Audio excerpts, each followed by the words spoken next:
Hello friends, welcome to the GS luck study channel. आज हम एक नई सीरीज स्टार्ट कर रहे हैं जिसके अंतर्गत हम प्रारंभिक परीक्षा में आने वाले क्वेश्चंस का अध्ययन करेंगे और ये एक जीएस पर आधारित सीरीज होगी जिसके अंतर्गत हम जीएस के प्रत्येक सब्जेक्ट के ऑप्शनल क्वेश्चन का अध्ययन करेंगे और पीटी एग्ज़ाम की तैयारी करेंगे।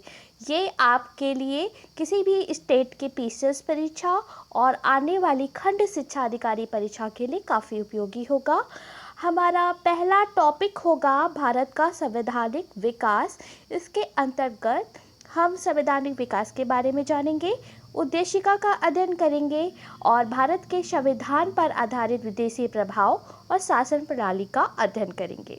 तो स्टार्ट करते हैं। ये क्वेश्चन बेस पर आधारित होगा चैप्टर और इसमें हम पॉलिटी का अध्ययन कर रहे हैं। पॉलिटी जीएस के क्वेश्चंस पढ़ेंगे भारत के संवैधानिक विकास के अंतर्गत। ये प्रीलिम्स के एग्ज़ाम के स्पेशल वीडियो बनाए हैं मैंने आपके लिए, ठीक है।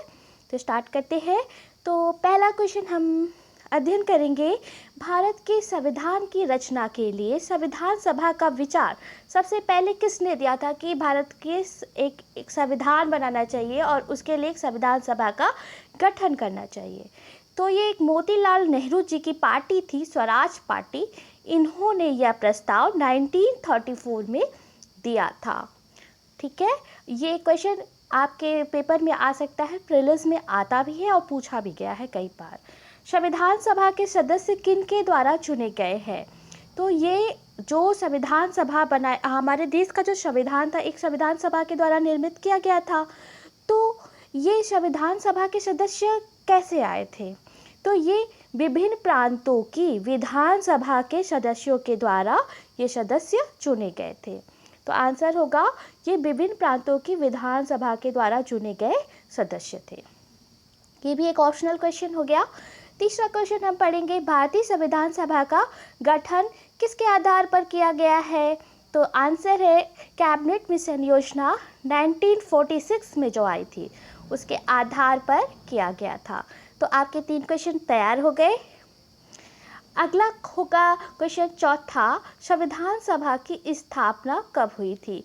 तो संविधान सभा की स्थापना 9 दिसंबर 1946 को की गई थी और संविधान सभा के स्थायी अध्यक्ष जो थे उनका नाम था, जो हमारे देश के प्रथम राष्ट्रपति भी हुए थे बाद में, डॉक्टर राजेंद्र प्रसाद। एक अस्थायी अध्यक्ष भी थे, उनका नाम था डॉक्टर सच्चिदानंद सिन्हा, बट वो अस्थायी सदस्य थे, अस्थायी थे, ठीक है। तो स्थायी अस्थायी में आपको डिफरेंस याद रखना है। 1946 के चुनाव के बाद मुस्लिम लीग ने किस प्रांत में अपनी सरकार बनाई थी?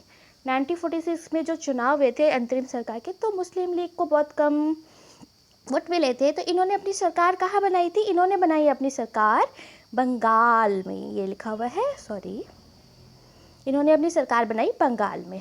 तो आपके इस तरह से 6 क्वेश्चन रेडी हो गए पीटी के लिए। अब भारत के संविधान का प्रथम प्रारूप तैयार किया गया, ये किसके द्वारा था? प्रथम प्रारूप। आपको क्वेश्चन को जरूर ध्यान रखना है कि क्वेश्चन में पूछ क्या रहा है। यहाँ पे है प्रथम प्रारूप। किसी पीटी में इसी वजह से ये कन्फ्यूजन हो जाता है। क्वेश्चन को ध्यान से पढ़ना है, तभी आप आंसर सही चुन पाएंगे। ऑप्शनल ऑप्शन में दिए रहेंगे क्वेश्चन, या तो मैंने डायरेक्ट आंसर बता दिए आपको। तो प्रथम प्रारूप जो तैयार किया था वो किसके द्वारा था? तो ये BN राव के द्वारा। तो ये मैं आपको स्पेशली इसलिए बता रही हूँ, जो प्रारूप समिति थी संविधान सभा की, उसके अध्यक्ष थे भीमराव अंबेडकर, ठीक है। तो आप इस पर कंफ्यूज नहीं होगा। जो प्रथम प्रारूप रेडी किया गया था उनका नाम था BN राव और प्रारूप समिति के अध्यक्ष थे डॉक्टर भीमराव अंबेडकर। वो प्रारूप समिति के अध्यक्ष थे। किसके अध्यक्ष थे? प्रारूप समिति के अध्यक्ष थे भीमराव अंबेडकर। और प्रथम प्रारूप बनाया गया था संविधान का BN राव के द्वारा। तो क्वेश्चन बहुत ध्यान से पढ़ना है एग्जाम में। अब अगला क्वेश्चन है, 1946 में अंतरिम जो सरकार बनी थी, कार्यपालिका परिषद के उपसभापति कौन थे? तो कार्यपाल अंतरिम एक सरकार बनी थी 1946 में। एक क्वेश्चन तो इसी तरह से हो गया आपका रेडी। और पालिका परिषद के उपसभापति थे पंडित जवाहरलाल नेहरू। ठीक है, तो बाद में यही प्रधानमंत्री भी नियुक्त किए जाते हैं। और अगला क्वेश्चन है, भारतीय विधान पालिका प्रथम बार द्विसदनी कब बनी? तो उत्तर होगा 1999 में। इसी समय एक मॉन्टेस्क्यू चेम्सफोर्ड अधिनियम आया था और इसमें क्या हुआ था कि राज्यों में द्वैध शासन, ये द्वैध शासन इस तरह से भी कुछ पूछ लेता है कि राज्यों में द्वैध शासन कब से स्टार्ट हुआ?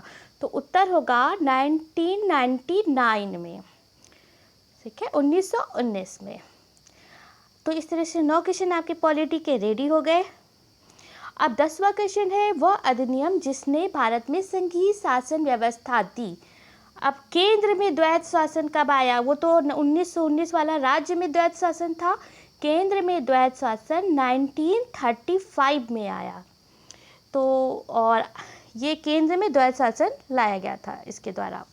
अब भारत की जो संविधान सभा थी उसने एक राष्ट्रीय ध्वज को स्वीकार किया था। हमारा जो तिरंगा है वह कब स्वीकार किया गया? एग्जाम में आता है ये 22 जुलाई 1947 को। और हमारा जो राष्ट्रीय ध्वज है उसका अनुपात है 2:3 और इसके अंतर्गत आप लोगों ने देखा होगा चक्र है जिसके अंतर्गत 24 तीलियां हैं। ठीक है, अगला क्वेश्चन है, एक निर्वाचित संविधान सभा द्वारा भारत के संविधान निर्माण का प्रस्ताव किसने दिया था? ये प्रस्ताव दिया था क्रिप्स मिशन ने। अब कंफ्यूज नहीं होगा, भारत के संविधान सभा बनी थी 1946 के कैबिनेट मिशन के आधार पर और एक निर्वाचित संविधान सभा द्वारा भारत के संविधान निर्माण का प्रस्ताव प्रस्तुत किया था क्रिप्स मिशन ने। इस तरह से कंफ्यूजन हो जाता है, इसलिए ध्यान से पढ़िएगा। अगला क्वेश्चन है, संविधान सभा में उद्देश्य प्रस्ताव किसके द्वारा प्रस्तुत किया गया था? हमारे संविधान में एक उद्देशिका है, वह उद्देशिका संविधान का एक तरह से सार भी कही जाती है या संविधान की प्रस्तावना भी कही जाती है। तो ये किसके द्वारा प्रस्तुत की गई थी? तो ये पंडित जवाहरलाल नेहरू के द्वारा प्रस्तुत की गई थी हमारे संविधान में। इस तरह से ये बहुत इंपॉर्टेंट हो गया। आप प्लीज़ मेरे वीडियो को चैनल को सब्सक्राइब कर सकते हैं जिससे आपको ये वीडियोस मिलते जाए। और वीडियो को लाइक कीजिए, कमेंट करके बताइए कि आपको ये क्वेश्चन चाहिए तो मैं और भी वीडियो बनाऊंगी। खंड शिक्षा अधिकारी और यूपीपीसीएस, एमपीपीसीएस, स्टेट पीसीएस, किसी भी बीपीएससी, आरपीएससी, एमपीपीएससी किसी भी एग्ज़ाम के लिए बहुत ही उपयोगी रहेगी ये सीरीज़। सर्वोच्च न्यायालय की स्थापना कब की गई थी भारत में पहली बार? तो एक 1773 में एक एक्ट लाया गया था जिसका नाम था रेगुलेटिंग एक्ट। तो ये 1773 का एक नियामक अधिनियम था, इसके द्वारा ही सर्वोच्च न्यायालय की स्थापना की गई थी। ये बहुत ही इम्पोर्टेंट है। और अगला क्वेश्चन है, ईसाई मिशनरियों को भारत में कार्य करने की अनुमति किस चार्टर अधिनियम के द्वारा दी गई थी? मतलब वो कब आए थे? तो 1813 चार्टर अधिनियम के अंतर्गत। तो अगर आपको ये सीरीज़ अच्छी लगी तो प्लीज़ लाइक कीजिए, कमेंट करके बताइए जिससे कि मैं पॉलिटी के और भी इसी तरह के संवैधानिक विकास के क्वेश्चन बनाऊँ। Thank you so much, have a good day.